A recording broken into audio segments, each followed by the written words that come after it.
দীর্ঘদিন কারাভোগের পর border guard বিজিবির প্রচেষ্টায় 24 জন জেলেকে মিয়ানমারের আরাকান আর্মির কবল থেকে ফিরে আনা হয়েছে। এ বিষয়ে বিস্তারিত কথা বলছেন বর্ডার গার্ড বিজিবির অধিনায়ক। আমরা আপনাদেরকে সেখানে নিয়ে যাচ্ছি। বিগত 2025 সাল হতে 2026 সালের বিভিন্ন সময়ে বঙ্গোপসাগরে মাছ শিকারের উদ্দেশ্যে গমনকৃত বেশ কিছু বাংলাদেশি জেলে অনিচ্ছাকৃতভাবে বাংলাদেশের জলসীমা অতিক্রম করে মায়ানমারের জলসীমায় প্রবেশ করলে তাদেরকে মায়ানমারের আরাকান আর্মি আটক করে নিয়ে যায়।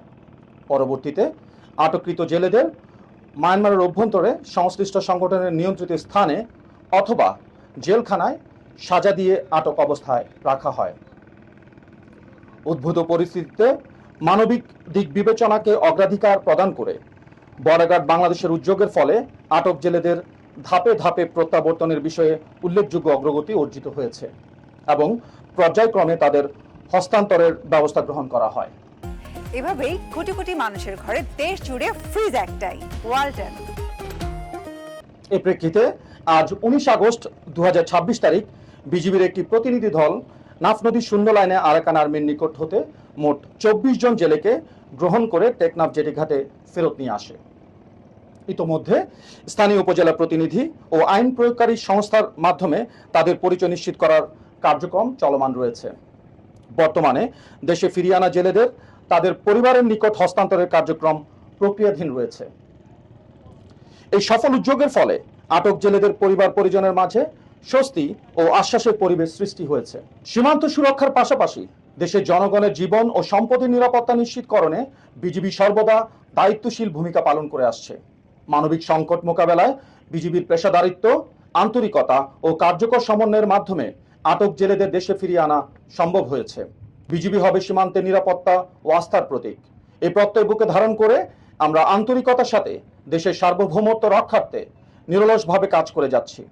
ইনশাআল্লাহ আমাদের প্রিয় মাতৃভূমির প্রতিটি জনগণের আস্থা ও বিশ্বাসকে সর্বোচ্চ গুরুত্ব দিয়ে আমরা সংবিধান ও আইনের আলোকে আমাদের উপর অর্পিত সকল দায়িত্ব নিষ্ঠার সাথে পালন করে যাব।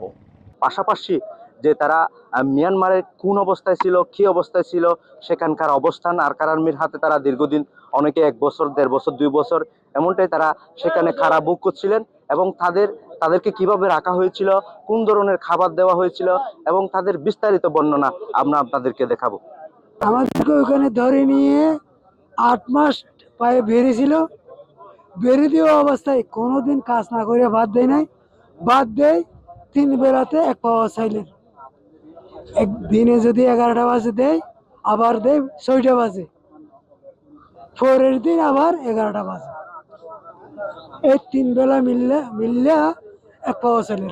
অনেক কষ্ট, মানে আল্লাহ যাদেরকে বাঁচা রাখছে, হায়াত আছে বিদেয় আমি বাঁচিয়েছি। যদি বাংলাদেশ সরকার আমাদের জলসীমায় যদি সীমায় রাখা কোনো কিছু সিও বা বইয়া দৃশ্য কিছু থাকে, তাহলে আমরা জেলেরাও ওইবারও যাবো না এবং আমরাও যে হঠাৎ করে পড়ছি, আমরা জালটা মারলাম, আমাদের ওনারা স্টুপুর নিয়ে 2টা আইনে আমাদেরকে ধরে ফেলছে।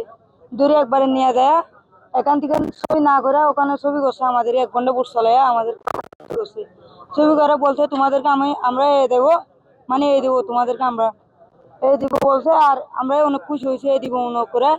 আর আমাদের একবারে নিয়ে গেছে, ওখানে নিয়ে যায় 4 মারা লাগছে, অনেক বাজিয়েছে আমাদেরকে। স্বীকার করছে তোমরা কোন জায়গায় মাছও জাল, তোমার আরাকান দেশে মাছি জাল, এরকম করে করে স্বীকার করছে আমাদেরকে।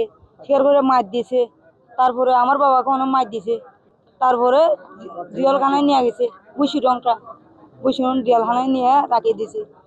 আর 8 মাস বাদে আমাদেরকে কামও করাইছে, অনেক কাম করে যে এখানে আল্লাহ এখানে পৌঁছাইছে আমাদেরকে। বিজেপিকে অনেক ধন্যবাদ। মাদক, মানব পাচার ও অপরাধ দমন সহ সীমান্ত সুরক্ষায় বর্ডার গার্ড বিজিবি সর্বদা প্রস্তুত রয়েছে বলে জানিয়েছেন।